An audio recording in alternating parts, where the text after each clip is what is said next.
Okay, चलिए students, तो आप लोग देख सकते हैं स्क्रीन पे आज के हमारे चैप्टर का नाम। जो हम नया चैप्टर शुरू करने जा रहे हैं, फोटोसिंथेसिस इन हायर प्लांट्स। ये है हमारी प्लांट फिजियोलॉजी का एक बहुत ही इंपॉर्टेंट चैप्टर। ठीक है, एक तो ये चैप्टर बहुत बड़ा है। ठीक है, तो जितना भारी भरकम ये चैप्टर है उतने ही भारी भरकम इसमें से क्वेश्चंस भी आते हैं। ठीक है, तो ये बड़ा चैप्टर है, इसमें से क्वेश्चंस भी ज्यादा आते हैं, 2-3 तो आ ही जाते हैं, 4 क्वेश्चंस भी आ सकते हैं नीट के पॉइंट ऑफ व्यू से देखा जाए। So this is an important chapter. ठीक है, और ये जो चैप्टर है ये ऐसा है जिसका नाम हम सबने सुना हुआ है। याद है जब साइंस हमें पहली बार इंट्रोड्यूस हुई थी एज अ सब्जेक्ट, हमने पहली बार साइंस पढ़ा था, तो सबसे पहले हम यही पढ़ते थे, हमने यही पढ़ा था कि plants make their own food with the help of a process called photosynthesis. याद है सबको? जब हमने साइंस पढ़नी शुरू की थी तो हमने इस चैप्टर का मतलब इस प्रोसेस का नाम सबसे पहले पढ़ा था। याद है ना दीपक को? हाँ, 5th से पढ़ रहे हैं, बिल्कुल 5th क्लास से हम साइंस पढ़ रहे हैं और सबसे पहले हम यही पढ़ते हैं। तो ऑब्वियसली जाहिर सी बात है, ये ऐसा तो कुछ है नहीं कि आप लोगों को नहीं पता। फोटोसिंथेसिस का सब कुछ पता है ना? हमें पता है कैसे होती है, बट बहुत कुछ ऐसा है जो हमें नहीं मालूम। हाँ, फर्स्ट चैप्टर होता था 6th क्लास में। तो अब हम इस लेवल पे पहुंच चुके हैं कि हम इसको डिटेल में स्टडी करेंगे कि फोटोसिंथेसिस होता कैसे है। ये फूड खाना बनाना है प्लांट्स ने, बट ये खाना बनाना इतना आसान नहीं है। ये जैसे हम किचन में बनाते हैं, सब्जियां काट ली, मसाले डाल दिए, बन गया खाना। इतना आसान नहीं है इसको बनाना। ये जो फूड बनता है ये बहुत अलग तरीके से बनता है। तो वो कैसे बनता है वो हम इस चैप्टर में पढ़ने वाले हैं। ठीक है गाइज, संडे वाले टेस्ट का क्लियर है? Everybody has to give this test जो केमिस्ट्री का आप लोगों का होने वाला है। ठीक है, ओके। तो जैसे कि मैंने कहा कि ये चैप्टर बहुत भारी भरकम होने वाला है। ठीक है, बहुत कुछ इसमें पढ़ेंगे। हम सबसे पहले पढ़ेंगे कि फोटोसिंथेसिस होती क्या है, हमें फोटोसिंथेसिस के बारे में कितना पता है। ठीक है, और कितना जानने की जरूरत है। सबसे पहले तो इंट्रोडक्शन करेंगे, ठीक है, कि हमें ऑलरेडी फोटोसिंथेसिस के बारे में क्या पता है। अब जो साइंस है ना बच्चे, वो ऐसे नहीं कि कोई भी चीज बोल दी तो वो मान लिया। साइंस काम करती है एक्सपेरिमेंट्स पे, साइंस काम करती है प्रूफ पे, कि कोई चीज अगर हम कह रहे हैं तो उसका प्रूफ क्या है। तो अगर मैंने कहा कि खाना बनता है फोटोसिंथेसिस से, तो ऐसे बहुत सारे एक्सपेरिमेंट्स हुए होंगे पास्ट में जिनसे ये सब कुछ प्रूव हुआ। फोटोसिंथेसिस में CO2 चाहिए, तो क्यों CO2 चाहिए? सनलाइट चाहिए, तो क्यों सनलाइट चाहिए? ये सारे एक्सपेरिमेंट्स किए गए। तो आज की क्लास में हम ढेर सारे एक्सपेरिमेंट्स के बारे में पढ़ने वाले हैं। तो बड़ी ही इंटरेस्टिंग, बड़ी ही मजेदार क्लास होने वाली है ये। ठीक है, जिसमें हम बहुत सारी कहानियां पढ़ेंगे पुराने टाइम की, कि किसने कैसे एक्सपेरिमेंट किया और क्या खोज कर निकाला। ठीक है, देन विल स्टडी फोटोसिंथेसिस होती कहाँ पर है, कौन से इसमें पिगमेंट्स इन्वॉल्व हैं। तो आज की ये 4 टॉपिक्स तो हम आज की क्लास में कवर करने वाले हैं। ठीक है, तो इसलिए मैंने आप लोगों को मैसेज में भी लिखा था कि बहुत ही ज्यादा इंपॉर्टेंट क्लास है आज की, काफी पार्ट कवर होगा इसमें। ठीक है, इंट्रोडक्शन होगी, और कोई भी चैप्टर है अगर हम उसको ध्यान से नहीं सुनते हैं, उसकी स्टार्टिंग ही ध्यान से नहीं सुनते, तो वो फिर हमें चैप्टर समझने में मुश्किल होती है। तो इसलिए आज की क्लास बहुत जरूरी है। और बाकी क्लासेस में हम पढ़ेंगे लाइट रिएक्शन क्या होता है, ETC क्या होता है, ATP, NADPH, C4 पाथवे, और एक वेस्टफुल प्रोसेस जिसको हम फोटो रेस्पिरेशन कहते हैं। ये सब कुछ हम पढ़ने वाले हैं इस चैप्टर में। तो जैसे कि मैंने कहा, बहुत भारी भरकम चैप्टर है ये।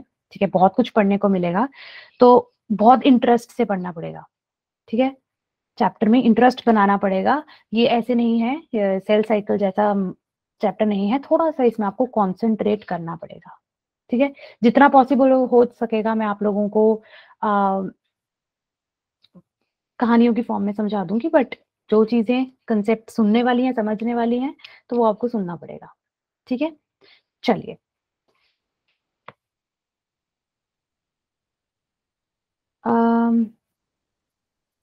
पूजा मैम वाला नंबर मेरा नहीं है, मेरे नाम से है, लविशा के नाम से होगा। व्हाट्सएप पे मैं मैसेज भेजती हूँ आप लोगों को ग्रुप में, तो उस नंबर पे आप मैसेज कर देना if you have any problem. Okay, तो हमें फोटोसिंथेसिस के बारे में अभी तक कितनी नॉलेज है? हमें ये पता है कि सूरज की रोशनी से प्लांट्स एनर्जी लेते हैं। ठीक है, फिर वो CO2 लेते हैं, वाटर लेते हैं, मिनरल्स लेते हैं, और क्या बनाते हैं? फूड बनाते हैं, और ऑक्सीजन रिलीज करते हैं।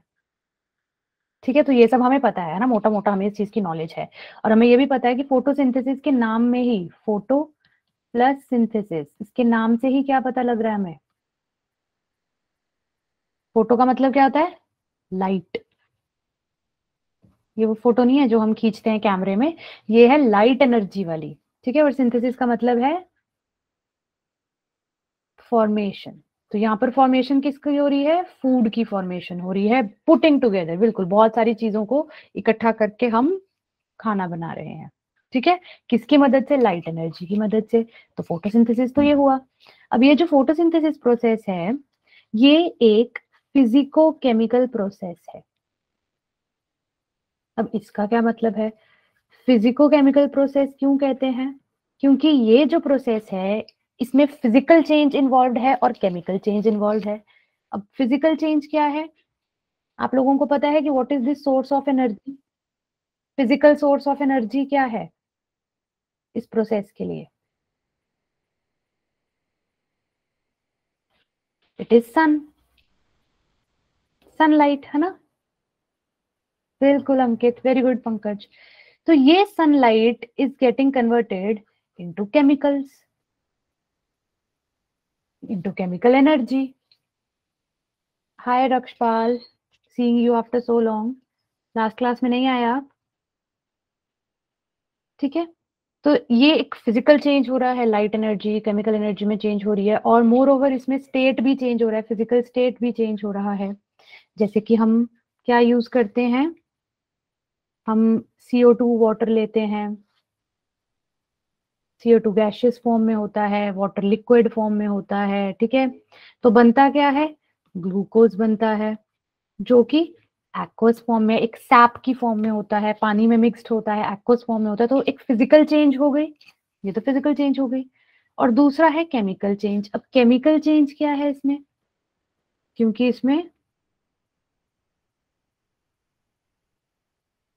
केमिकल चेंज क्या है कि इसमें केमिकल रिएक्शन हो रहा है। केमिकल रिएक्शन होता है तभी तो जो CO2 है उससे ग्लूकोज बन रहा है, यानी कि पहले एक कार्बन थे, इससे 6 कार्बन कंपाउंड बन रहा है, इसमें हाइड्रोजन ऐड हो रही है। तो ये सब क्या है? This is a chemical change. तो फोटोसिंथेसिस को फिजिको केमिकल प्रोसेस क्यों बोलते हैं, ये समझ आया आप लोगों को? बच्चे एक मिनट, चैट बॉक्स पे थोड़ा सा बातें कम कीजिए आप लोग, ठीक है। हाँ, सिर्फ जो मैं क्वेश्चन पूछती हूँ उसका आंसर देना है, ठीक है। आया समझ? चलिए आगे बढ़ते हैं। अब मैं आपको फोटोसिंथेसिस की एक डेफिनेशन बताती हूँ, बहुत लंबी चौड़ी डेफिनेशन है, हमने याद नहीं करनी है, बट इस डेफिनेशन के थ्रू हम समझेंगे कि फोटोसिंथेसिस में क्या क्या इन्वॉल्व है, ठीक है। फोटोसिंथेसिस एक एंजाइम मेडिएटेड, हाँ रेपिटेशन ही हो रहा है रक्षपाल, ये भी एक तरह से रेपिटेशन ही हो रहा है।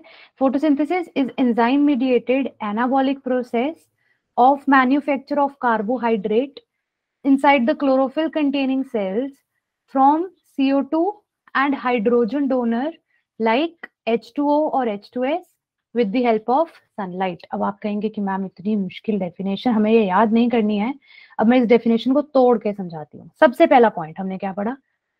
फोटोसिंथेसिस क्या है? एंजाइम मेडिएटेड है, मतलब इस प्रोसेस के लिए एंजाइम्स रिक्वायर्ड हैं, एक नहीं बहुत सारे एंजाइम्स रिक्वायर्ड हैं, जैसे रुबिस्को हो गया, और भी बहुत सारे हम एंजाइम्स पढ़ेंगे इस चैप्टर में, ठीक है। तो मैं पहले ही आपको ब्रीफ अप कर रही हूँ कि इस चैप्टर में हम बहुत सारे एंजाइम्स के बारे में पढ़ेंगे, ठीक है। और दूसरा, ये एनाबॉलिक प्रोसेस है। अब एनाबॉलिक प्रोसेस क्या होती है, कौन बताएगा? पढ़ा हुआ है ना हमने, anabolic, anabolism, catabolism. Very good Pankaj. Anabolic मतलब it involves formation, it involves formation of something, है ना। तो हमने देखा क्या बनता है इसमें, इसमें फूड बनता है, ठीक है। उसके बाद थर्ड है ऑफ मैन्युफैक्चर ऑफ कार्बोहाइड्रेट। तो कौन सा कार्बोहाइड्रेट बन रहा है इसमें?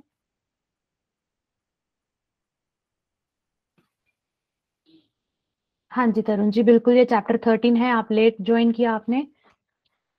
कौन सा कार्बोहाइड्रेट बनता है? ग्लूकोज बनता है, ठीक है। Good Ankit, it's okay, next time से टाइम पे ज्वाइन करना है, ठीक है क्लास। अगर स्टार्टिंग मिस हो जाती है फिर हम कंफ्यूज हो जाते हैं। उसके बाद इनसाइड क्लोरोफिल कंटेनिंग सेल्स। अब क्लोरोफिल जो है वो स्पेशल टाइप के सेल्स के अंदर होता है और उन सेल्स को हम क्या बोलते हैं? We call them mesophyll cells. अब ये मीजोफिल सेल्स कहाँ होते हैं, क्या होते हैं, ये हम आगे पढ़ने वाले हैं, ठीक है। From CO2 and hydrogen donors. Fifth point क्या है, इसमें CO2 चाहिए प्लस हमें एक हाइड्रोजन डोनर चाहिए। हमें पता है ना ये ग्लूकोज बन रहा है C6H12O6, तो ये जो H है ये कहाँ से आता है? एक हाइड्रोजन डोनर से आता है, जो हो सकता है वाटर भी हो सकता है या H2S भी हो सकता है। इन दोनों में से कोई भी हो सकता है जो हाइड्रोजन डोनेट कर रहा है और जो ग्लूकोज में जाके ऐड हो रही है, ठीक है। And last, with the help of sunlight, यानी कि लाइट एनर्जी चाहिए। तो आप देख सकते हैं कि ये जो फूड बनाने की प्रोसेस है ये इतनी सिंपल नहीं है, इसमें कितना कुछ चाहिए। जैसे हमारी मम्मी को खाना बनाने के लिए सब्जियां, डिफरेंट डिफरेंट मसाले, ये सब कुछ चाहिए होता है, वैसे इस प्रोसेस के लिए भी बहुत कुछ चाहिए, ठीक है। बहुत कुछ है इसमें, देखने में आसान लगती है बट एक्चुअल में it is not that easy, ठीक है। सो फोटोसिंथेसिस एक ऐसी प्रोसेस है जो प्लांट्स में तो होती है, लेकिन कुछ प्लांट्स के अलावा कुछ और भी ऑर्गेनिजम्स हैं जो फोटोसिंथेसिस परफॉर्म करते हैं, और ये आप लोग मुझे बताएंगे। कुछ एल्गी, कौन सी एल्गी होती है जो फोटोसिंथेसिस परफॉर्म करती है, बताइए। सेकंड चैप्टर में पढ़ा है हमने, बहुत अच्छे से पढ़ाया है मैंने आप लोगों को। Pankaj ji Singh, blue green algae, सोच लीजिए ध्यान से। कौन सी एल्गी, ब्लू ग्रीन एल्गी या सिर्फ green algae? Great, very good Vaibhav, green algae, green algae, chlorophyceae, है ना। वेरी गुड, शाबाश एवरीवन। सो कुछ एल्गी फूड बनाती है और कुछ बैक्टीरिया भी फूड बनाते हैं। कौन से बैक्टीरिया फूड बनाते हैं?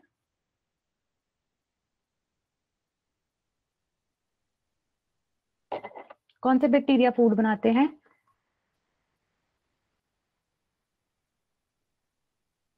बताइए बताइए बताइए जल्दी से। एक्सलेंट विशाल, साइनोबैक्टीरिया। इसको हम और भी क्या बोलते हैं? इसको हम कहते हैं ब्लू ग्रीन एल्गी। तो पंकज दिस इज, हाँ, this is blue green algae is a bacteria, not an algae. इसके नाम में एल्गी जरूर है but it is a bacteria. So green algae actual में एल्गी है, blue green algae is a bacteria, ठीक है। वेरी गुड गौतम, ठीक है। ब्लू ग्रीन एल्गी साइनोबैक्टीरिया को कहते हैं, ये अपना खाना खुद बनाते हैं in the presence of light, इसलिए इनको हम क्या बोलते हैं? ऑटोट्रॉफ्स। ऑटोट्रॉफ्स क्या होते हैं? Auto means self, trophs means feeding, जो अपने आप को खुद फीड करते हैं, जो अपना खाना खुद बनाते हैं, ठीक है, वो होते हैं ऑटोट्रॉफ्स। पढ़ा हुआ है, ये कुछ ऐसा खास नहीं है, मैं कुछ नई नहीं बता रही हूँ चीज आपको, सिर्फ रिवाइज ही कर रही हूँ, तो इसमें इतना हैरान होने वाली बात नहीं है, ये तो हमने सब पढ़ा हुआ ऑलरेडी, ठीक है। मुझे पता है आप लोगों ने सब रीड किया है। अब फोटोसिंथेसिस के बच्चे दो बहुत ज्यादा इंपॉर्टेंट पॉइंट्स, बहुत इंपॉर्टेंट। फोटोसिंथेसिस क्यों है? सबसे पहले it is the primary source of all food on earth. मैं सिर्फ सोर्स नहीं बोल रही हूँ, प्राइमरी सोर्स बोल रही हूँ। प्राइमरी मीन सबसे पहला, तो ये एक सबसे पहला सोर्स है फूड का अर्थ पे। अगर फोटोसिंथेसिस नहीं होगी तो खाना ही नहीं बनेगा, ठीक है। और दूसरा, it is responsible for release of oxygen. जो हम ऑक्सीजन ले रहे हैं, मैक्सिमम ऑक्सीजन प्लांट्स से आती है, तभी कहते हैं ज्यादा से ज्यादा प्लांट्स लगाने चाहिए, क्योंकि ये क्या करते हैं? एयर को प्योरीफाई करते हैं। प्योरीफाई कैसे करते हैं? CO2 लेकर, ऑक्सीजन देकर, ठीक है। सो ये दो रीजन है जिसकी वजह से photosynthesis very very very important है, ये आपको पता होना चाहिए। अब एक नजर मारते हैं फोटोसिंथेसिस की इक्वेशन पर।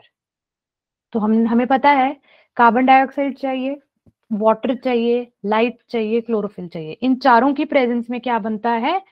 फूड बनता है इन the form of glucose.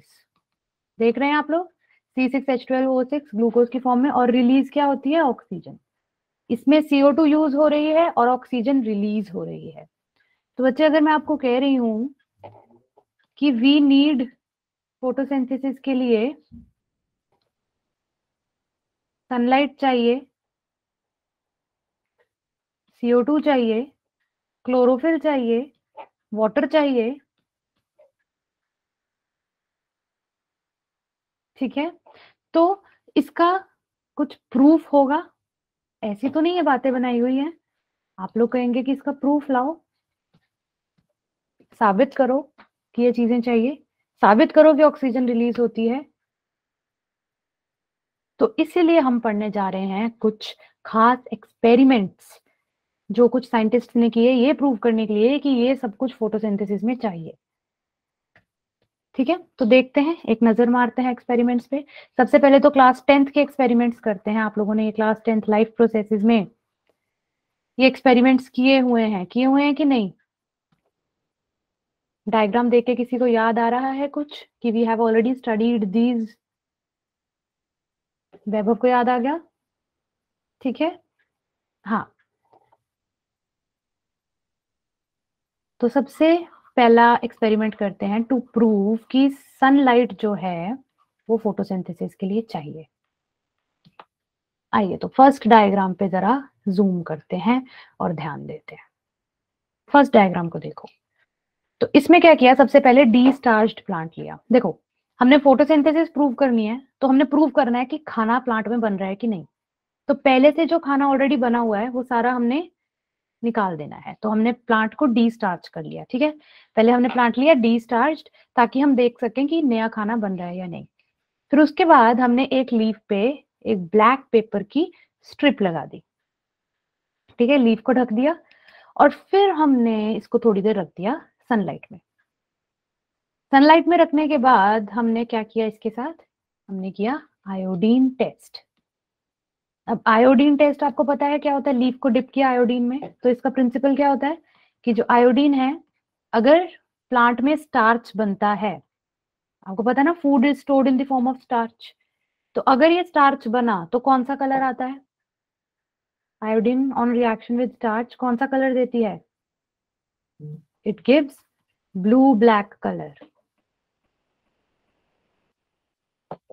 Very good, सिर्फ ब्लू नहीं, ब्लू ब्लैक कलर। तो हमने ये पत्ता जिसपे पेपर की स्ट्रिप लगाई थी, हमने उसको निकाल लिया, प्लग कर लिया और फिर उसको आयोडीन में डाला। और हम क्या देखते हैं, हम देखते हैं कि जिस एरिया पे, ध्यान से देखो, जिस एरिया पे स्ट्रिप लगाई हुई थी वो एरिया कलरलेस रहा, व्हाइट रहा। और जिस एरिया पे हमने स्ट्रिप नहीं लगाई थी, यानी कि जो सनलाइट को एक्सपोज्ड था, जिसको पूरी सनलाइट मिल रही थी, वो ब्लू ब्लैक हो गया। तो ब्लू ब्लैक वाला एरिया कौन सा है? ब्लू ब्लैक क्यों हुआ? क्योंकि यहाँ पे स्टार्च बना। ये ब्लू ब्लैक क्यों नहीं हुआ? क्योंकि यहाँ पे स्टार्च नहीं बना। स्टार्च क्यों बना? क्योंकि फोटोसिंथेसिस हुई। यहां पर स्टार्च क्यों नहीं बना? क्योंकि फोटोसिंथेसिस नहीं हुई। तो इट मींस जहां पर भी सनलाइट पड़ी वहां पर फोटोसिंथेसिस हुई, और जहां पर सनलाइट नहीं आई वहां पर फोटोसिंथेसिस नहीं हुई। ये क्लियर हुआ सबको? सिंपल सा एक्सपेरिमेंट, ये तो हम सिर्फ रिवाइज किया है, हमने ऑलरेडी किया हुआ है। Is it clear to each and everyone? ठीक है पंकज, क्लियर, क्रिस्टल क्लियर सबको? चलिए तो आगे बढ़ते हैं सेकंड एक्सपेरिमेंट पे। सेकंड एक्सपेरिमेंट में क्या किया, सेकंड एक्सपेरिमेंट में देखा गया कि CO2 जो है, कार्बन डाइऑक्साइड, वो फोटोसिंथेसिस के लिए जरूरी है। और इसी एक्सपेरिमेंट को हम कहते हैं मॉल्स हाफ लीफ एक्सपेरिमेंट। क्या कहते हैं? Malls half leaf experiment. ऐसा क्यों कहते हैं? हाफ लीफ एक्सपेरिमेंट क्यों कहते हैं? क्योंकि इसमें मोल ने क्या किया था, इसमें एक लीफ ली, आधी लीफ को बीकर के अंदर रख दिया और आधी लीफ को बीकर के बाहर रखा। अब उस बीकर में ऐसा क्या खास था? उस बीकर में था KOH, पोटेशियम हाइड्रोक्साइड। ये KOH क्या करता है? Very important. KOH का क्या फंक्शन है? It absorbs CO2। जितनी भी कार्बन डाइऑक्साइड बीकर के अंदर थी वो सारी की सारी KOH ने एब्जॉर्ब कर ली। गुड नीलम, ठीक है। तो इट मींस हमारी जो लीफ है इसके दो हिस्से हो गए, है ना। हाफ लीफ क्यों बोलते हैं? क्योंकि हमारी जो लीफ है इसके दो पार्ट्स हो गए।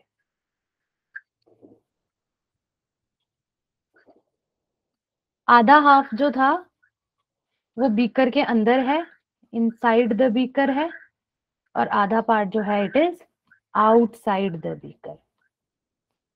तो मुझे बताइए कौन से पार्ट में CO2 नहीं है, कौन से पार्ट में CO2 नहीं है, अंदर वाले में या बाहर वाले में?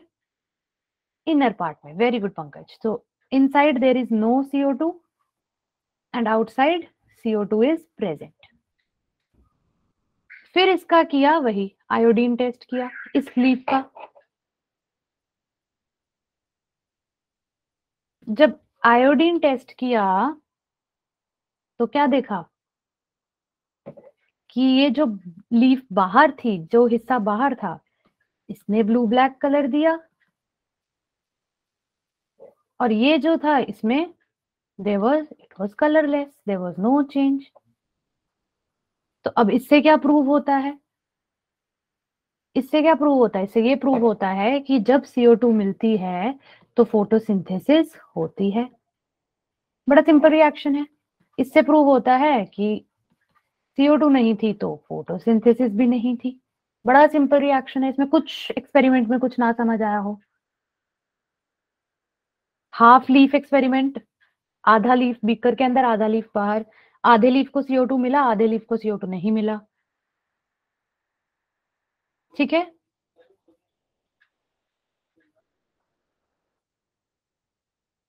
CO2 का क्लियर हुआ। CO2 is important for photosynthesis, ये क्लियर हुआ सबको। आगे बढ़े। रिप्लाई करते रहा करो बच्चों, इससे मुझे पता लगता है कि सुन रहे हो, सो तो नहीं गए। रिप्लाई करते रहा करो प्लीज। एक थम्स अप देने में या ओके मैम कहने में ज्यादा टाइम नहीं लगता है। ठीक है, ठीक है। चलिए अब थर्ड है,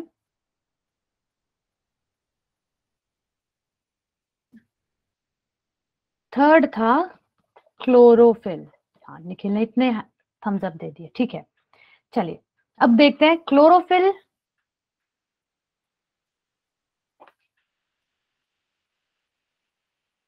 क्लोरोफिल जो है, अब बच्चे आपको जो डाउट्स है ना, आप बीच में लिख रहे हो बड़े बड़े सेंटेंसेस, तो एक बार आप या तो एंड में मेरे से पूछ लेना, एकदम से भी नोट करके रखो। ठीक है, क्योंकि कई बार क्या होता है मेरा स्क्रीन पे ध्यान नहीं जाता कि आप बीच में बोल रहे हो, तो मैं नहीं चाहती आपके डाउट्स रह जाएं। एक बार आप एंड में इसको नोट करके रखो। ठीक है, बीच में बहुत बड़ा सेंटेंस होता है, मेरे से पढ़ा नहीं जाता, वो चला जाता है, गायब हो जाता है, तो आप मुझसे बाद में पूछ लेना। ठीक है, इसको नोट कर लो, लिख के रखो एक जगह अगर डाउट है कोई। तो क्लोरोफिल के लिए क्या किया, क्लोरोफिल की इंपॉर्टेंस देखने के लिए हमने वेरीगेटेड लीफ लिया। अब ये वेरीगेटेड लीफ क्या होता है? वेरीगेटेड लीफ है जिसमें आधा एरिया ग्रीन है, आधा एरिया येलो है। ठीक है, सो आजकल बड़ी डेकोरेशन के लिए भी ऐसे प्लांट्स आते हैं। ठीक है, जो हम घर पे लगाते हैं। मनी प्लांट देखा होगा आपने, आधा येलो होता है, बीच बीच में से ग्रीन होता है। ठीक है, देखा है ना आप लोगों ने? तो जो येलो एरिया होता है, येलो एरिया का मतलब है यहाँ पे क्लोरोफिल नहीं है, देर इज नो क्लोरोफिल। और जो ग्रीन एरिया है, ग्रीन एरिया का मतलब है कि क्लोरोफिल प्रेजेंट है। तो जब इसका स्टार्च टेस्ट किया, वही आयोडीन टेस्ट किया, तो देखा कि जो येलो एरिया था वो कलरलेस रहा, उस पर कोई स्टार्च टेस्ट नहीं पॉजिटिव आया। और जो ग्रीन एरिया था वो ब्लू ब्लैक हो गया। तो इससे क्या पता लगता है? जहां पर ब्लू ब्लैक हुआ वहां पर फोटोसिंथेसिस हुई, वहां पर फूड बना। जहां ब्लू ब्लैक नहीं हुआ वहां पर फोटोसिंथेसिस नहीं हुई। तो it means chlorophyll is also important for photosynthesis. बिल्कुल, ठीक है। तो ये वाली एक्सपेरिमेंट आप लोगों को क्लियर है? 3 एक्सपेरिमेंट किए गए थे, सनलाइट, CO2 और क्लोरोफिल के लिए। ये 10th क्लास का एक्सपेरिमेंट है। एक बार मैंने कहा चलो रिवाइज करवा दें। ठीक है, जिन बच्चों ने नहीं पढ़ा होगा उनको क्लियर हो जाएगा। वैसे लाइफ प्रोसेसेस में करते हैं ये एक्सपेरिमेंट। चलिए अब हम आते हैं कुछ और एडवांस एक्सपेरिमेंट्स पे। ठीक है, जो हमारे +1 के लिए, ये हमारे लिए न्यू होने वाला टॉपिक, तो इसको जरा ध्यान से सुनना। सबसे पहले हम देखते हैं प्राइसली, जोसेफ प्रिस्टली कह सकते हैं इसको। ठीक है, तो जो जोसेफ प्रिस्टली था, इसने क्या बताया? इसने बताया कि प्लांट्स जो हैं वो ऑक्सीजन रिलीज करते हैं। इसने ये प्रूव किया कि प्लांट्स जो हैं वो ऑक्सीजन रिलीज करते हैं। तो इसने एक्सपेरिमेंट किया था, ही डिड एक्सपेरिमेंट इन, मतलब अराउंड 1770 के अराउंड इसने एक्सपेरिमेंट स्टार्ट किया था। ठीक है, तो इसने एक्सपेरिमेंट चला और इसके एक्सपेरिमेंट को हम बेल जार एक्सपेरिमेंट बोलते हैं, very important. Bell jar experiment किया इसने। आपकी एनसीईआरटी में लिखा हुआ है कि ही एक्सपेरिमेंटेड इन 1770 और 1774 में ही डिस्कवर्ड ऑक्सीजन। तो ये ईयर्स बहुत इंपॉर्टेंट है, इसने ऑक्सीजन डिस्कवर किया। तो ये एनसीईआरटी के ईयर्स हैं, तो याद रखने हैं। ठीक है, अब देखते हैं कि इसने एक्सपेरिमेंट में क्या किया था। ठीक है, मैं थोड़ा बड़ा कर देती हूँ इमेज को आपके लिए। ठीक है, तो अब देखते हैं। इसने सबसे पहले एक बेल जार लिया। इसके एक्सपेरिमेंट को बेल जार एक्सपेरिमेंट क्यों कहते हैं? क्योंकि इसने एक बेल जार लिया। ठीक है, उसके अंदर एक माउस रखा और एक कैंडल रखी। थोड़े टाइम बाद देखा कि माउस भी मर गया और कैंडल भी बुझ गई। अब आपको पता है माउस को जिंदा रहने के लिए ऑक्सीजन चाहिए, और कैंडल को भी बर्न होने के लिए, कंबस्टन के लिए सबसे जरूरी क्या होता है? ऑक्सीजन जरूरी होता है। अब बेल जार में कोई एयर ना तो अंदर आ रही है ना कोई बाहर जा पा रही है, तो इट मीन्स कि जो ऑक्सीजन उनको चाहिए थी, बेचारा माउस, है ना? बिल्कुल। तो जितनी ऑक्सीजन चाहिए थी वो सारी की सारी ऑक्सीजन उन्होंने कंज्यूम कर ली। तो इट मीन्स ऑक्सीजन जो है वो फिनिश हो गई, सारी यूज अप हो गई। ठीक है, और तो और इन्होंने जो CO2 रिलीज करते थे, रिलीज हो रहे थे, माउस भी CO2 रिलीज कर रहा था, और कैंडल से भी कंबस्टन के रिजल्ट में CO2 रिलीज हो रही थी। ये CO2 क्या कर रही थी? ये एयर को फाउल कर रही थी, इम्प्योर बना रही थी। ठीक है, फिर उसने एक मिंट का प्लांट रख दिया और देखा, जब उसने प्लांट इंट्रोड्यूस कर दिया तो देखा कि दोनों ही अलाइव है, मतलब माउस भी अलाइव है और हमारी कैंडल भी जलती रही। तो इसका मतलब जो ऑक्सीजन की कमी इनको हो रही थी, ये ऑक्सीजन की कमी किसने पूरी कर दी? प्लांट्स ने। प्लांट्स ने वो ऑक्सीजन दी, और जो चीज इम्प्योर कर रही थी एयर को, CO2, वो CO2 ले ली।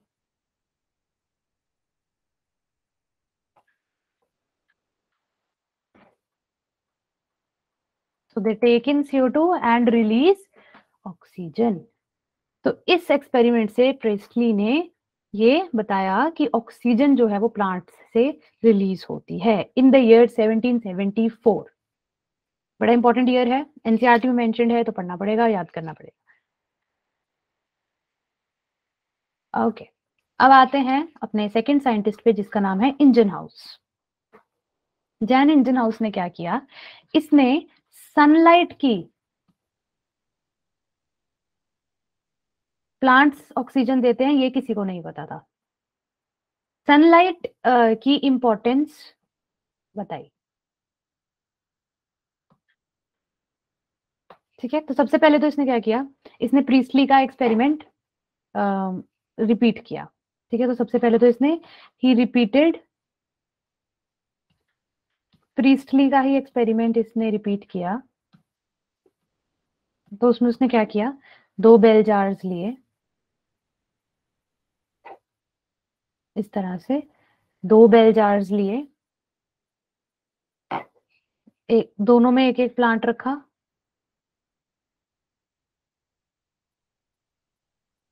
और एक कैंडल रखी।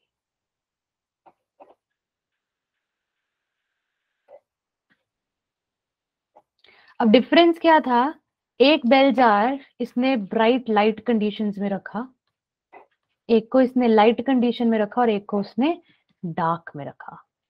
और क्या देखा? What did he observe?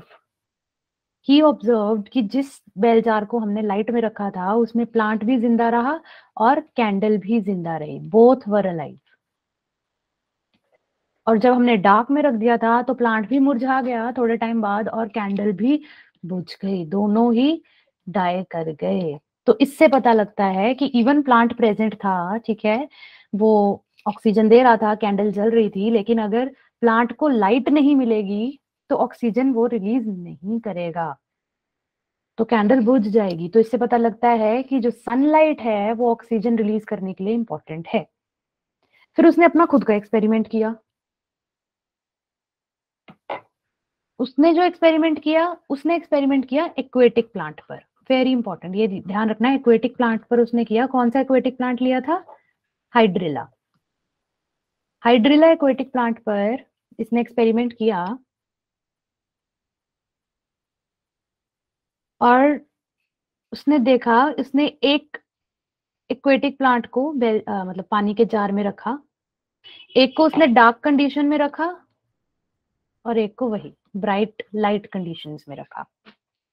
और जिसको लाइट में रखा था, यहाँ पर आपको शायद इतना क्लियर नहीं होगा, उसमें क्या उसने देखा, उसमें बबल्स बनने लगे, उसमें बनने लगे बबल्स। और बाद में जब जांच पड़ताल की तो पता लगा कि ये बबल्स थे CO2 गैस के, सॉरी ऑक्सीजन गैस के बबल्स। जब चेक किया तो देखा कि ऑक्सीजन गैस के बबल्स थे। तो अब इससे क्या प्रूव हो रहा है कि सनलाइट दी तो ऑक्सीजन रिलीज हुई। तो इसने 2 बार प्रूव कर दिया ये चीज कि sunlight is important for release of oxygen. जब ब्राइट लाइट में रखा तो बबल्स मिले नहीं, जब लो लाइट में रखा तो बबल्स नहीं मिले। तो इंजन हाउस का सनलाइट के साथ रिलेशन पता लग गया। प्रीस्टली ने ये बताया था कि प्लांट्स ऑक्सीजन रिलीज करते हैं, इंजन हाउस ने ये बताया कि सनलाइट की प्रेजेंस में ऑक्सीजन रिलीज करते हैं। समझ आया? ये 2 इजी एक्सपेरिमेंट्स हैं, इसमें कुछ इतना डिफिकल्ट, कुछ टफ तो नहीं है। ठीक है, आज की क्लास मैंने आपको बोला था इंटरेस्टिंग होने वाली है ना, इसमें कुछ बहुत टफ होगा। ठीक है, इस तरह के एक्सपेरिमेंट्स ही पढ़ेंगे हम, और मोस्टली काफी चीजें आपने ऑलरेडी की होंगी। कुछ न्यू करेंगे, कुछ पुराना रिवाइज करेंगे। चलिए, ओके बच्चे, ये चैप्टर बहुत इंपॉर्टेंट है एग्जाम के पॉइंट ऑफ व्यू से, तो बीच में क्लास लीव करके मत जाना। ठीक है, जो लीव करता है मुझे पता लग जाता है कौन लीव कर रहा है और दोबारा नहीं आ रहा क्लास में। सो मेक श्योर क्लास को एंड तक सुनेंगे, बहुत इंपॉर्टेंट है। और इसका हम लास्ट में एक बहुत इंपॉर्टेंट क्वेश्चन करने वाले हैं जो मेरी क्लास के सारे बच्चे गलत करते हैं। अभी तक सारे बच्चों ने वो आंसर गलत किया है, तो आई वॉन्ट टू चेक कि इस क्लास के बच्चे उस आंसर को सही करते हैं या गलत करते हैं। ठीक है, कभी कभी नेट खत्म हो जाता है, दैट्स ओके, बट आप मुझे बताकर जाएं, ऐसे बीच में मत क्लास को लीव करें। ठीक है, आई नो रात की क्लास में ये दिक्कत रहती है, बच्चों का नेट पैक खत्म हो जाता है, बहुत बच्चों की प्रॉब्लम आती है, बट आप बताकर जाओ। कई बच्चे बिना बताए विदाउट एनी रीजन लीव कर जाते हैं। ठीक है, कि चलो अटेंडेंस तो हमारी लग ही जाएगी। तो जब तक आपसे बैठा जाता है आप यहाँ पर बैठें। ठीक है, जब तक आपका नेट अलाउ करता है तो आप सुने। और लास्ट में एक बहुत इंपॉर्टेंट क्वेश्चन है जो जिसमें आपको नीट की एक बहुत इंपॉर्टेंट ट्रिक भी मिलेगी। तो हम एक ऐसा क्वेश्चन करेंगे जिससे आपको एक ट्रिक मिलेगी कि नीट का पेपर कैसे में आप क्या गड़बड़ कर सकते हो। शिवम की नेटवर्क प्रॉब्लम होती है, आई नो आपका बार बार लीव होता रहता है, बट आई एम हैप्पी कि आप फिर ज्वाइन करते हो, बाकी बच्चों की तरह नहीं कि बैठ गए आराम से। चलिए, अब देखते हैं, एक थर्ड साइंटिस्ट आया था जूलियस वॉन सैक्स। इसने इसने कुछ ज्यादा एक्सपेरिमेंट नहीं किया था, इसने सिर्फ ये बताया था कि जो प्लांट्स हैं वो क्लोरोफिल की प्रेजेंस में फूड बनाते हैं। ठीक है, तो वो फूड ग्लूकोज होता है, but it gets stored in the form of starch. तो उसने ये बताया था कि प्लांट्स में स्टार्च बनता है, और स्टार्च को हम मतलब कह सकते हैं it is the first visible product of photosynthesis. तो इसमें आपको ये आ सकता है बस कि जो जूलियस वॉन सैक्स था, देखिए एस से इसका नाम है और एस से ही स्टार्च है, ये आप याद कर सकते हैं। जूलियस वॉन सैक्स ने ये बताया था कि जो प्लांट है उसमें फूड जो है वो स्टार्च की फॉर्म में स्टोर हो रहा है। उसने ये नहीं बताया कि कैसे बन रहा है, कहाँ नहीं बन रहा है, बट उसने कहा कि स्टार्च बन रहा है, उसने ये कह दिया था, और उसकी बात सच भी निकली, स्टार्च बनता भी है। ठीक है, उसके बाद हमारा नेक्स्ट फोर्थ साइंटिस्ट है एंगलमैन, जो बड़ा इंपॉर्टेंट है। एंगलमैन ने क्या किया, इसने एक्शन स्पेक्ट्रा ऑफ फोटोसिंथेसिस बताया।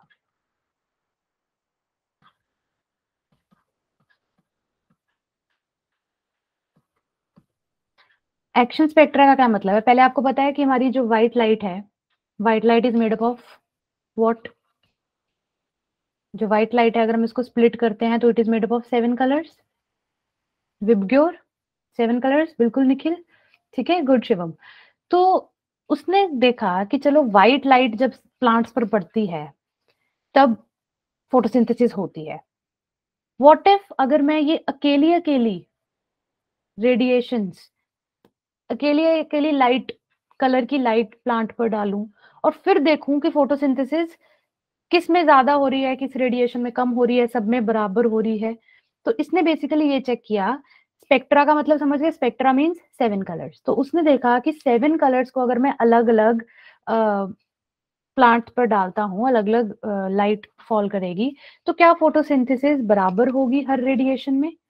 ठीक है, तो इसके लिए उसने क्या किया, उसने एक्सपेरिमेंट किया एक एल्गी पर जिसका नाम है क्लैडोफोरा। तो उसने कौन सी एल्गी यूज की, क्लैडोफोरा या स्पाइरोगायरा। ठीक है, तो इस पे उसने एक्सपेरिमेंट किया।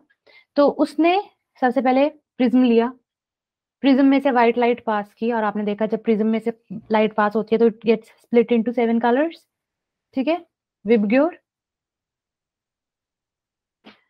ओके, सो इसमें जब उसने इसके क्लैडोफोरा से ये अलग अलग रेडिएशंस पास की, पहले वायलेट फिर इंडिगो फिर ये, है ना, तो उसने देखा कि ऑक्सीजन प्रोड्यूस होगी, ऑब्वियसली फोटोसिंथेसिस होगी, ये क्लैडोफोरा फोटोसिंथेसिस करेगी। हाँ, मैं यही कहने वाली थी, विबग्योर नीचे से शुरू होता है, मैं सिर्फ एग्जांपल दिया आपको, तो ये आप समझ लीजिए कि ये सिर्फ मैंने वैसे बनाया है, स्प्लिट किया है। ठीक है, बट इट डेफिनेटली वो नीचे से शुरू होता है। तो इसमें फोटोसिंथेसिस होगी, ऑक्सीजन बनेगी। अब कैसे पता चलेगा कहाँ पर ऑक्सीजन ज्यादा बन रही है, कौन सी रेडिएशन में, कौन सी में कम। तो इसके लिए उसने एक एरोबिक बैक्टीरिया ग्रो किया। एरोबिक बैक्टीरिया तो पता है ना आपको क्या होते हैं, जो ऑक्सीजन में ग्रो करते हैं। तो क्या देखा गया कि ब्लू वाले रीजन में, ये देखिए, बहुत ज्यादा बैक्टीरिया ग्रो हुए, और रेड वाले रीजन में बहुत ज्यादा बैक्टीरिया ग्रो हुए। इसका क्या मतलब है कि ब्लू एरिया में ज्यादा, जहां पर ब्लू लाइट पड़ी वहां पर ज्यादा ऑक्सीजन रिलीज हुई, और जहां रेड लाइट पड़ी वहां पर ऑक्सीजन ज्यादा रिलीज हुई। तो इससे हमें क्या पता लगता है कि इन दोनों एरियाज में फोटोसिंथेसिस भी ज्यादा हुई।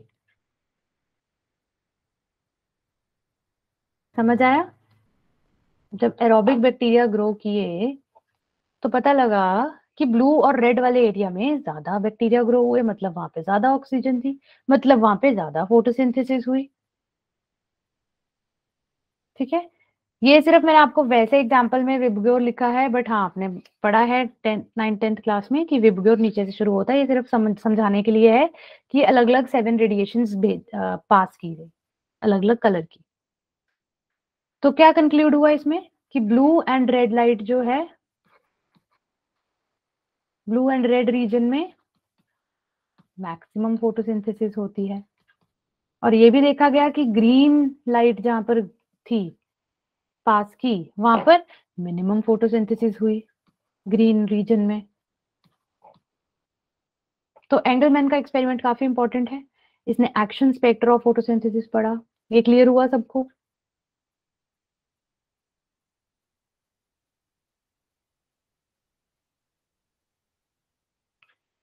सेंचुरी पार करके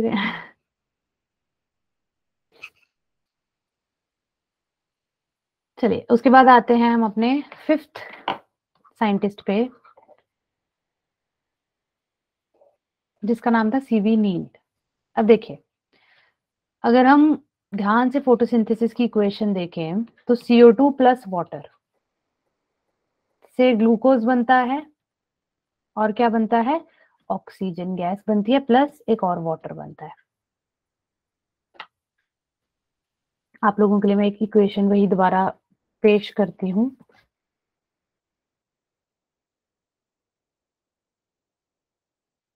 ध्यान से देखते हैं ये वाली इक्वेशन।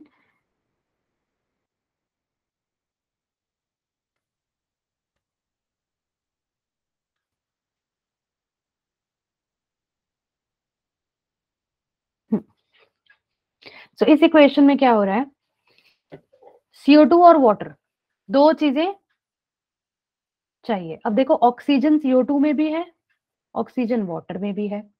तो पहला व्यू था, पहले लोग सोचते थे कि इस CO2 से ऑक्सीजन बनती है, जो ऑक्सीजन है वो इस CO2 से बन रही है। This was old view. फिर अब नया व्यू क्या है कि जो ऑक्सीजन रिलीज हो रही है ये इस वाटर से निकल रही है। ये न्यू व्यू है। और इस चीज को प्रूव भी किया गया है। अब प्रूव कैसे हुआ, उसके लिए एक ऑर्गेनिज्म जिसपे नील ने वर्क किया, that was purple and green sulphur bacteria. Sulphur bacteria है ये। देखिए, सबसे पहले उसने ग्रीन प्लांट्स पे देखा।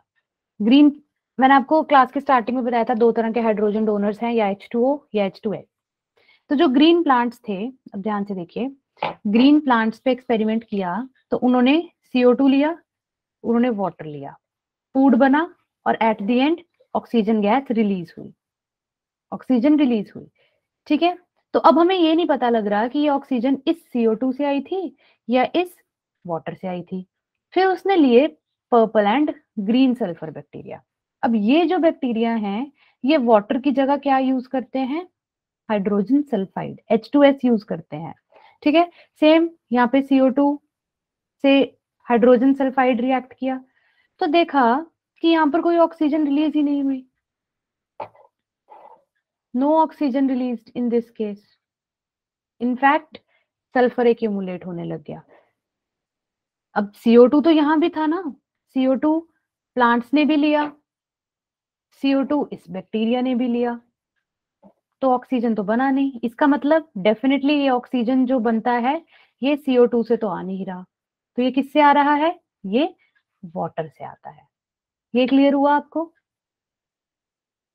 सीवी नील ने क्या समझाने की कोशिश की है। अगर नहीं क्लियर हो तो एक और एक्सपेरिमेंट देखते हैं। रूबन एंड केमिन ने एक एक्सपेरिमेंट किया था, उन्होंने क्लोरेला एल्गी ली, ग्रीन एल्गी ली। ठीक है,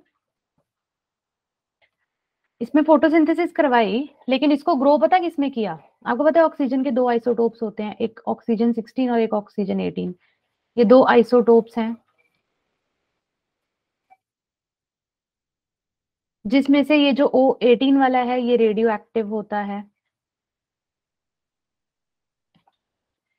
तो इन्होंने क्या किया, इस क्लोरेला को ग्रो करवाया in water which is made up of radio active oxygen. तो ये इन्होंने कौन से वाटर में ग्रो किया, रेडियो एक्टिव ऑक्सीजन वाले वाटर में। तो ये जो वाटर था ये रेडियो एक्टिव ऑक्सीजन का बना हुआ था। रेडियो एक्टिव, रेडियो नहीं, रेडियो एक्टिव आइसोटोप्स होते हैं। ठीक है, ये तो 9th क्लास का टॉपिक है।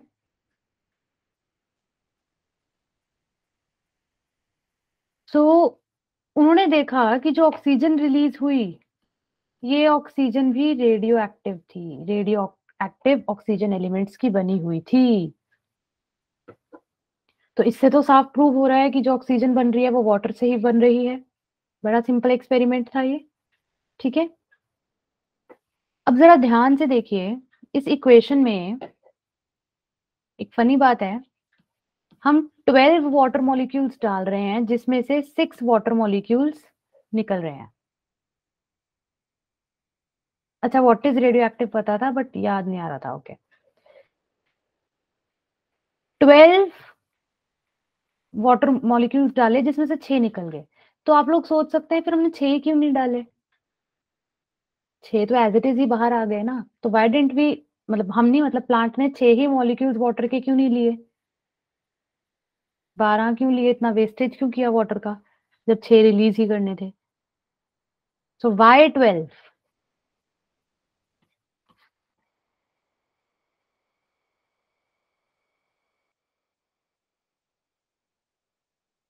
ग्लूकोज की वजह से। ग्लूकोज में तो अगर 6 भी लेता तो ये 12 मॉलिक्यूल्स चले जाते ना, 12 एच एटम्स चले जाते अगर 6 भी लेता। तो अब तो 24 हाइड्रोजन जा रहे हैं जिसमें से सिर्फ 12 चाहिए, बाकी 6 तो वेस्ट है ना। समझ रहे हो क्वेश्चन, ग्लूकोज में 12 हाइड्रोजन चाहिए तो वो तो 6 वाटर से मिल जाने थे ना 12 हाइड्रोजन एटम्स। समझ आया।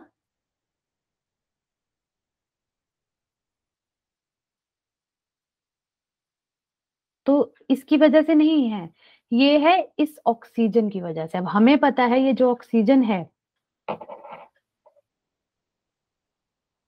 ऑक्सीजन वाटर से बनती है। अब ऑक्सीजन के कितने एटम्स हैं, कितने एटम्स हैं ऑक्सीजन के, 12 एटम्स। तो 12 एटम्स ऑक्सीजन निकालने के लिए 12 एटम्स ऑक्सीजन देने भी तो पड़ेंगे, तो वो यहां से आएंगे।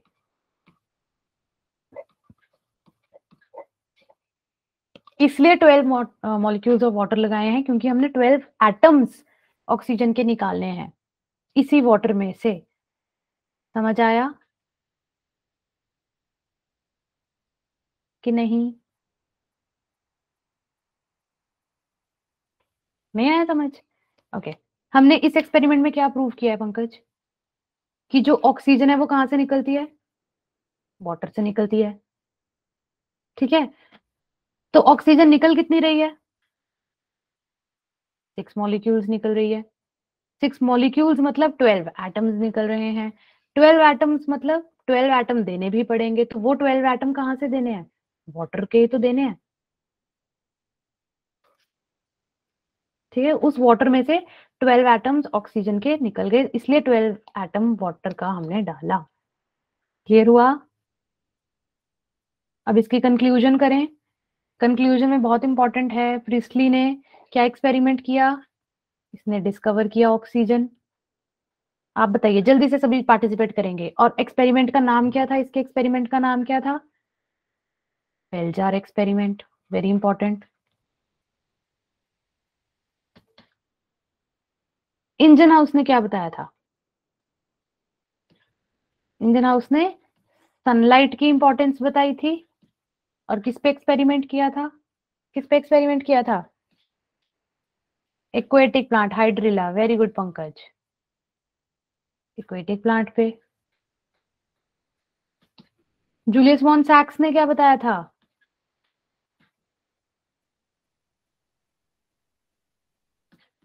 इसने बताया था कि प्लांट में स्टार्च बनता है। वेरी गुड निखिल, शाबाश। एंगलमैन ने क्या बताया था? एंगलमैन ने बताया था action spectra of photosynthesis. Prism वाला रिएक्शन किया था। Very good Rakshpal. ठीक है, और किस पे एक्सपेरिमेंट किया था? ब्लू एंड रेड पे ऑक्सीजन ज्यादा है, बिल्कुल। एक्सपेरिमेंट किस पे किया था? ग्रीन एल्गी कौन सी? क्लैडोफोरा। नील, नील मीन्स नीला, नीला मीन्स वाटर। इसने वाटर के बारे में क्या बताया था? कि जो ऑक्सीजन है वो कहां से निकल रही है? वाटर से निकल रही है। ठीक है, और वेरी इंपॉर्टेंट, नील ने कौन से ऑर्गेनिज्म पे काम किया था? इसने कौन से ऑर्गेनिज्म पे काम किया था? Green and purple sulphur bacteria. कौन से ऑर्गेनिज्म पे काम हुआ था और क्या प्रूव हुआ था? ये बहुत जरूरी है। ये क्लियर हो गया सबको? अर्ली एक्सपेरिमेंट्स, इसमें से क्वेश्चंस बनते हैं।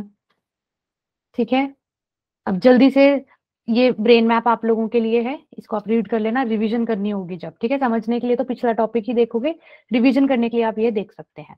चलिए, अब जल्दी से देखते हैं फोटोसिंथेसिस होती कहां पर है। फोटोसिंथेसिस होती है हमारी लीव्स में। कहाँ होती है? लीव्स में। अब लीव का अगर स्ट्रक्चर देखा जाए तो हमें पता है लीव के ऊपर और नीचे एपिडर्मिस होती है। ऐसे एपिडर्मल लेयर है, एपिडर्मल सेल्स होते हैं यहाँ पर, और बीच में जो सेल्स होते हैं एपिडर्मिस के बीच में,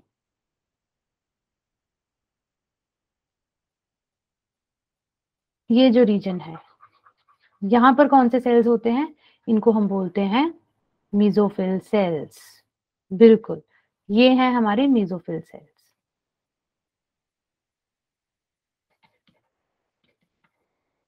अब ये मीजोफिल सेल्स अगर बिल्कुल टाइटली टाइटली पैक्ड हैं तो they form a palisade layer. अगर लूजली अटैच्ड हैं विद एयर कैविटीज तो they form a spongy layer. ये भी हमने पढ़ा हुआ है 9th क्लास में। ठीक है, स्क्रीन शो नहीं हो रही है, बाकियों को भी स्क्रीन शो नहीं हो रही है। आई थिंक अगर आपको नहीं हो रही तो आपने पिन नहीं किया होगा उसको अपने उसमें, चैट में उसको जाके पार्टिसिपेंट्स में जाके उसको पिन कर लो। बाकियों को हो रही है तो इट मीन्स कोई दिक्कत वाली बात नहीं है, नेटवर्क प्रॉब्लम होगी या फिर पिन नहीं किया होगा। बिल्कुल बिल्कुल। चलिए, नहीं पढ़ा? किसी क्लास में नहीं पढ़ा लीफ का क्रॉस सेक्शन, मीजोफिल सेल्स के बारे में? चलो तो अब बता दिया आपको, एपिडर्मल लेयर्स होती है, बीच में मेसोफिल सेल्स होते हैं। अब इन मेसोफिल सेल्स में एक बहुत इंपॉर्टेंट ऑर्गेनेली होता है। हाँ, लीव करके ज्वाइन कर लो, ठीक है। इसमें होते हैं क्लोरोप्लास्ट्स, इन मेसोफिल सेल्स के अंदर होते हैं, और इन क्लोरोप्लास्ट के अंदर होता है क्लोरोफिल।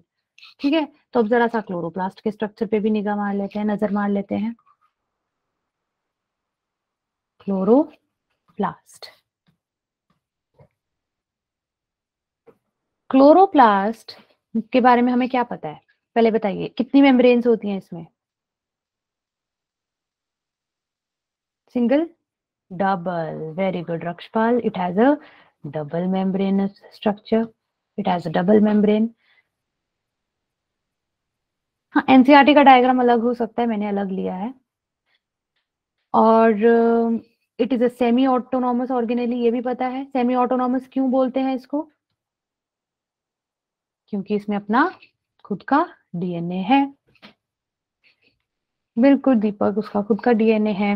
अब इसमें flat sac like membranous structures होते हैं। ये तो आपने डेफिनेटली बहुत छोटे होते क्लोरोप्लास्ट का स्ट्रक्चर पढ़ा हुआ है। किचन ऑफ द सेल, बिल्कुल।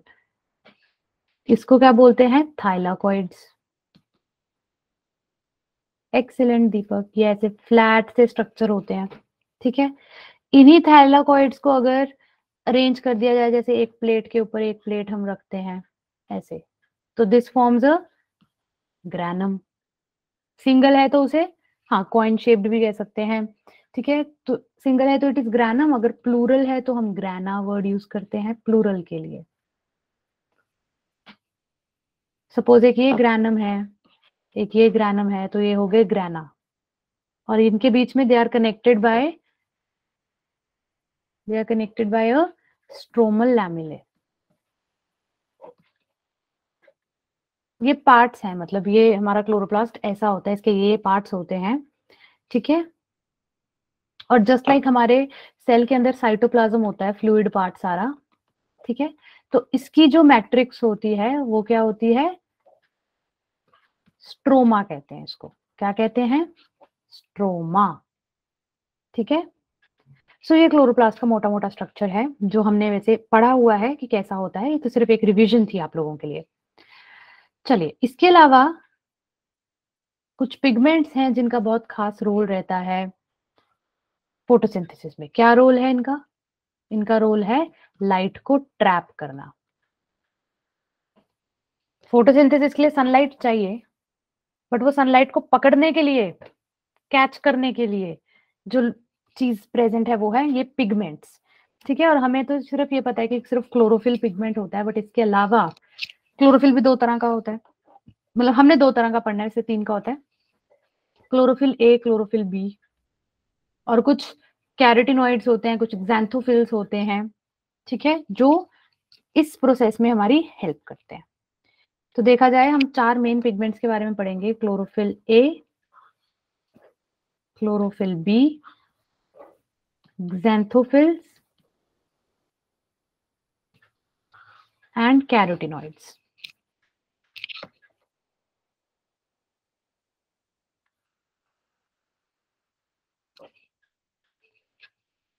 तो इन सब में से राजा कौन है? राजा तो है हमारा क्लोरोफिल ए। कैरोटिनॉइड याद है आप लोगों को, बायोमोलिक्यूल्स में पढ़ा था, वेरी गुड। और ये तीनों है इसकी सेना। ठीक है, ये इसकी सेना है। क्लोरोफिल होते हैं बड़े तरह के, बट हमने सिर्फ दो ही पढ़ने हैं। ठीक है, दिस इज द आर्मी। अब क्योंकि ये किंग है, तो सारा मेन काम लाइट एब्जॉर्प्शन का क्लोरोफिल ए कर रहा है। मैक्सिमम लाइट एब्जॉर्प्शन कौन कर रहा है? क्लोरोफिल ए कर रहा है। लेकिन लाइट जो है, आपको पता है लाइट का जो स्पेक्ट्रम है वो कितना वाइड है, 400 टू 700 नैनोमीटर की वेवलेंथ रहती है। ठीक है, वाइट लाइट की, तो बहुत बड़ी रेंज है। ठीक है, क्लोरोफिल ए की पहुंच हर रेंज तक नहीं हो सकती, हर हर वेवलेंथ की लाइट को नहीं एब्जॉर्ब कर पाता। तो अगर किसी को नहीं कर पाता, तो उसमें वो कौन हेल्प कर देता है उनकी? ये उसकी आर्मी हेल्प कर देती है। ठीक है, तो ये हेल्प करती है क्लोरोफिल ए की टू एब्जॉर्ब लाइट। तो ये उस एरिया की लाइट एब्जॉर्ब करने में हेल्प करते हैं जो क्लोरोफिल ए नहीं कर सकता, फिर उसको ट्रांसफर कर देते हैं क्लोरोफिल ए को। जैसे होता है ना, ये राजा है, राजा गुनहगारों को पकड़ता है, लेकिन कुछ लोग ऐसे होते हैं जिन पे राजा खुद नहीं जाता, तो उसकी सेना उनको लेकर आके राजा के हवाले कर देती है। ठीक है, तो ये जो सेना है ये क्या कर रही है, ये हेल्प कर रही है उन लोगों को पकड़ कर लाने में जो जिनको राजा नहीं पकड़ पा रहा, या राजा हर किसी के पास तो नहीं जाएगा, तो जो काम राजा नहीं करता वो उनकी सेना करती है और लाकर क्लोरोफिल ए को दे देती है। ठीक है, उसके हवाले कर देती है।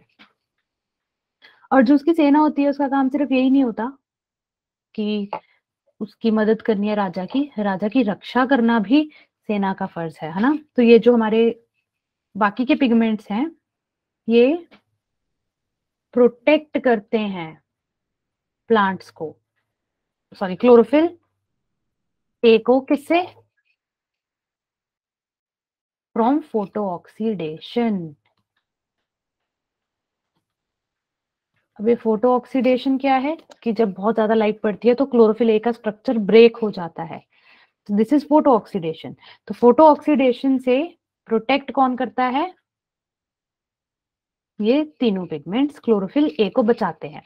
तो देखिए हमने पढ़ा कि चीफ पिगमेंट कौन सा है, main pigment is chlorophyll A, और ये बाकी तीन क्या है, ये एक्स्ट्रा हैं जो हेल्प कर रहे हैं, तो इनको हम क्या कहते हैं, एक्सेसरी पिगमेंट्स। मतलब ये एक्स्ट्रा हैं, ये हेल्प कर रहे हैं क्लोरोफिल ए की, उसको प्रोटेक्शन दे रहे हैं और उसकी हेल्प कर रहे हैं। ठीक है, तो और ये जो एक्सेसरी पिगमेंट्स हैं ये क्या कर रहे हैं, ये उस रेंज को वाइड कर रहे हैं, जिस रेंज को क्लोरोफिल ए नहीं पकड़ पाता उस रेंज को ये पिगमेंट्स पकड़ते हैं, उस वेवलेंथ को ये पिगमेंट्स ट्रैप करते हैं जिस रेंज को, जिनको क्लोरोफिल ए नहीं कर सकता। तो क्लोरोफिल ए की हेल्प कर रहे हैं और उसकी रेंज वाइड कर रहे हैं। ठीक है, ये डिफरेंस है, ये आप लोग खुद पढ़ेंगे, और अभी कुछ टर्म्स हमने नहीं पढ़ी हैं, तो जैसे जैसे चैप्टर एडवांस होता रहेगा तो आपको ज्यादा इजीली क्लियर होगा इनके बीच में डिफरेंस। ठीक है, अभी हम पढ़ते हैं एब्जॉर्प्शन और एक्शन स्पेक्ट्रा। सबसे पहले देखते हैं एब्जॉर्प्शन स्पेक्ट्रा क्या होता है। एक्शन तो मैंने आपको बता दिया है, बट एक बार देख लीजिए एब्जॉर्प्शन स्पेक्ट्रा क्या है। एब्जॉर्प्शन स्पेक्ट्रा, देखिए हमारे पास चार तरह के पिगमेंट्स हैं, चारों पिगमेंट्स अलग अलग वेवलेंथ की लाइट को ट्रैप करते हैं। ठीक है, तो कौन सा पिगमेंट कौन सी वेवलेंथ की लाइट को सबसे ज्यादा एब्जॉर्ब करता है, ट्रैप करता है, वो उसका एब्जॉर्प्शन स्पेक्ट्रा है। एब्जॉर्प्शन स्पेक्ट्रा क्या बता रहा है कि कौन सा पिगमेंट कौन सी वेवलेंथ को सबसे ज्यादा एब्जॉर्ब कर रहा है। ठीक है, विच पिगमेंट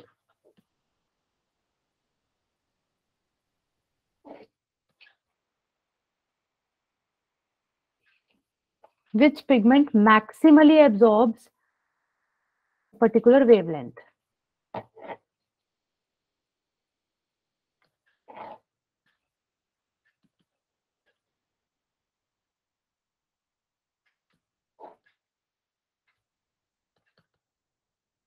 तो मैक्सिमम एब्जॉर्प्शन कौन सी वेवलेंथ पे हो रही है किस पिगमेंट की, ये हमें इससे पता लगता है। चलिए ए ग्राफ को पहले स्टडी करते हैं, ऊपर वाले को।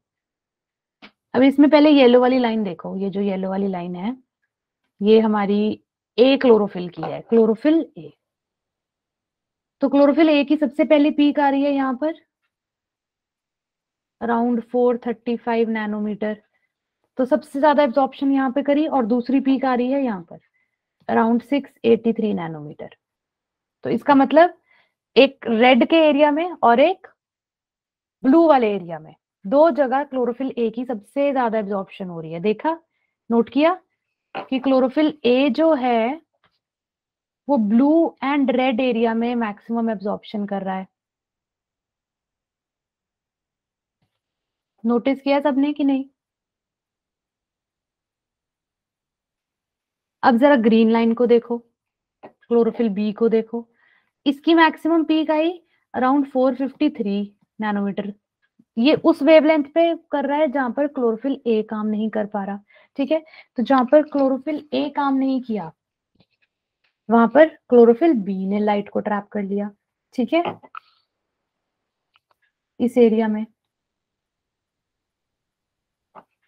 और कैरोटिनॉइड्स उस एरिया में काम कर रहे हैं जहां ए भी नहीं कर पा रहा और बी भी नहीं कर पा रहा, ठीक है, रफली अराउंड 470 480 के एरिया में, ठीक है। सो इससे हमें क्या पता लगता है कि अलग अलग पिगमेंट अलग अलग वेवलेंथ की लाइट को एब्जॉर्ब कर रहे हैं। कैरोटिनॉइड्स में ही आ गए बच्चे ये, ठीक है। अभी मतलब मैंने आपको सबका नहीं बताया, ये कैरोटिनॉइड्स में ज़ैंथोफिल वगैरह ही आ गए, इनका भी इनके अराउंड ही होता है, ठीक है। अब देखते हैं एक्शन स्पेक्ट्रा। एक्शन स्पेक्ट्रा का क्या मतलब है?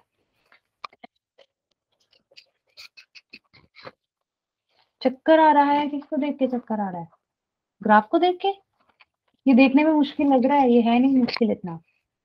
एक्शन स्पेक्ट्रा का मतलब है फोटोसिंथेसिस कहाँ मैक्सिमम है।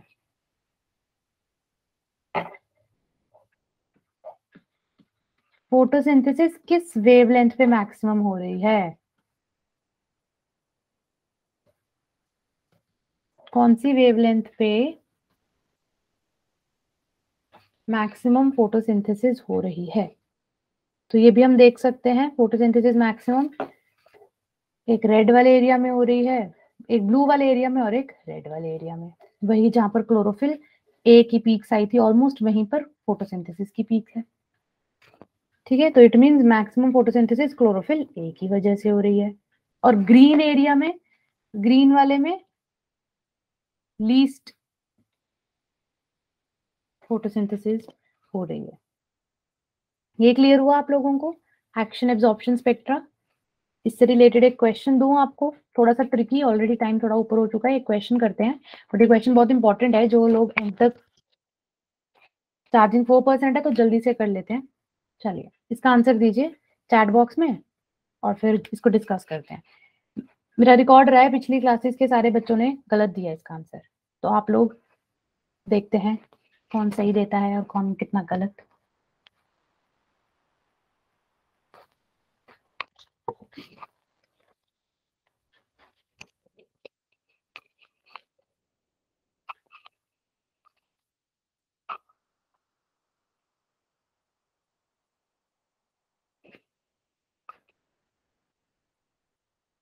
जल्दी जल्दी जल्दी, किसी का आंसर नहीं आया अभी तक, क्या बात? इतना भी मुश्किल क्वेश्चन नहीं है।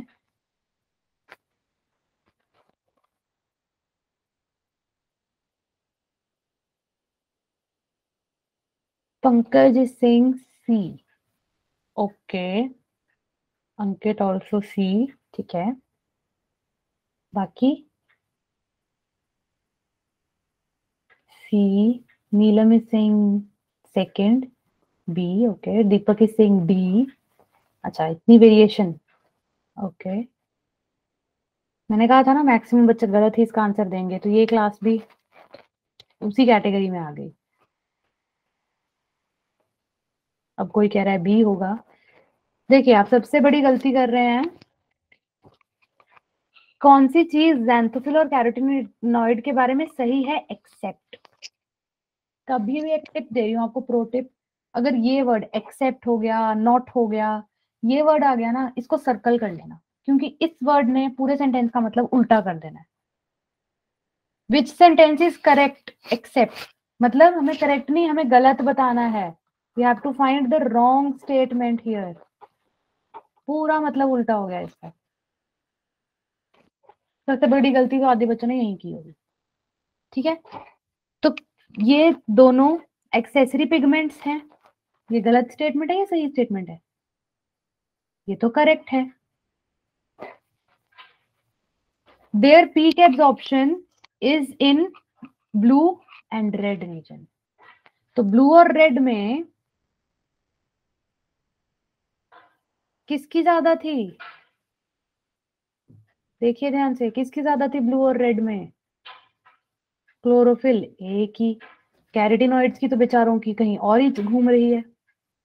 तो ये वाली स्टेटमेंट क्या है? रॉन्ग है। एक बार बाकी देख लेते हैं जो सी कह रहे थे। They enable a wider range of wavelength of incoming light to be utilised for photosynthesis. मतलब कि जो क्लोरोफिल नहीं कर पा रहा, ये एक वाइड रेंज प्रोवाइड कर रहे हैं, बिल्कुल कर रहे हैं।